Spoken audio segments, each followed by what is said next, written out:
We're back, everybody. Hello. Hey guys, how's it going? We are back. Welcome back to the show. Welcome to all of the new subscribers we got. It's really exciting to have you guys here. Yes. Brian was handing out cards like a maniac at the Magic Show in Portland a couple weeks ago. Yeah, like a maniac. Yes. We finally got over 100 subscribers. Woohoo! Thank you, awesome. everybody. So we got our custom URL, so now you can find us at youtube.com/Dungeon Mastery, which is very exciting. What else? Oh, also, the PDFs are now going to be available on the website.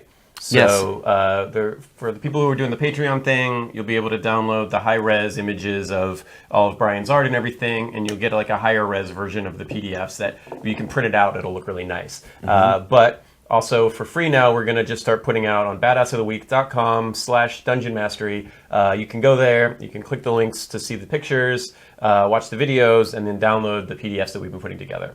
Yeah, you guys. They're really cool, and I think you're really going to like them. And yeah, they're fine, and you can print them out. They'll look fine. They're just not going to look quite as good as the ones that you get on the Patreon. Yes. So Patreon members do get the better stuff, Ben. That's true. Yes. And it's only $1. So speaking of better stuff, yes. What are we going to talk about today? Oh, so we're continuing the Scythian, the Golden treasure Hoard treasures. Yes. So we did 2 parts of this already. We did the Chalice of the Hunt, which was the stag cup that you can drink out of that gives you some powers for their initiation kind of thing.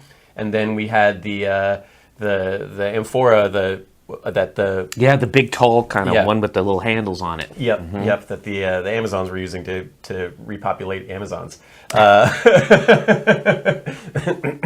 Yes.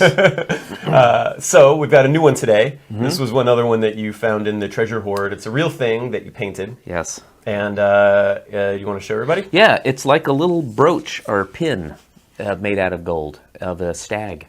I think it is. Yeah. Deer, very stylized deer. We're going to show that up on the, we're going to show you the scan on it. Yeah. So this is really cool. And what we were thinking, so you'd already painted this whole thing, right? So we didn't have a whole lot of discussion in between it. And I wanted to kind of set it up so that we could do this Scythian area as more of like a campaign setting. And maybe at some point we'll revisit it and do a couple more of these, or maybe do like an adventure set in this realm or something. Yeah, but there is more. Yeah, there's tons. So what we were thinking was we could do, so we've done the initiation thing, right? The hunter kind of thing. We've done like this other tribe in Scythia. So what I was thinking for this was, because it's a very nice brooch that would be clipping on basically like a cape or a cloak or something like that. I was thinking this would be something that would be indicative of like, maybe not royalty, but chiefdom. Some kind of the aristocrats of the Scythians, like the nobility would wear this kind of brooch.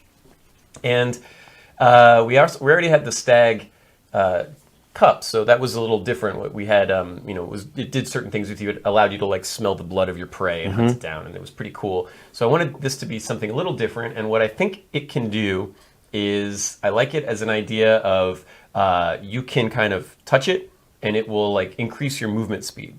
So I like that. Once a day, you can kind of activate it by touching it, and it doubles your running speed.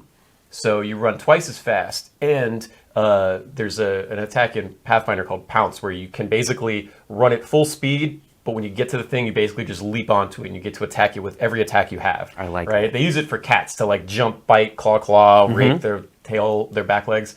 But I think this basically does that for you, right? You double your speed, you run, and then when you get there, if you have multiple weapons or a bite attack, or you can, whatever, you just pounce onto the thing that you're trying to get to and wipe it out. Oh, that's awesome. So it's ideally for like, they use it for hunting animals and stuff, but in D&D, you got bigger monsters to deal with. Yeah, bigger monsters to deal with sometimes. Yeah, and then it would also give you a little bit of a bonus if you're dealing with the Scythians. It helps your charisma a little bit, because if the Scythians see that you got this brooch, they're either going to think that you were awarded it for bravery and nobility, or that you killed a noble and took it off of them. So you have to if you can explain why you have this thing, they're going to like you more. Excellent. I like that, Ben. That's an excellent idea. Yeah. So do you want to talk a little bit about painting it? Because it looks a little different than the other ones. Yeah, it looks a little different.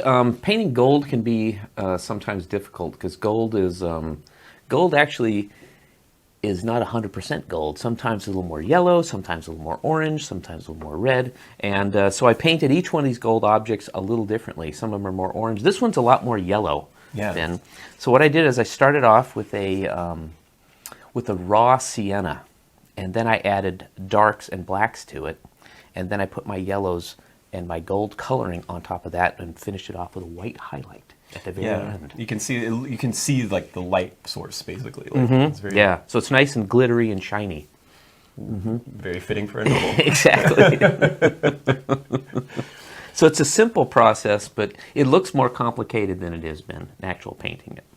Yeah, it looks very detailed and interesting. So, So I made it look easy. as you do with most painting.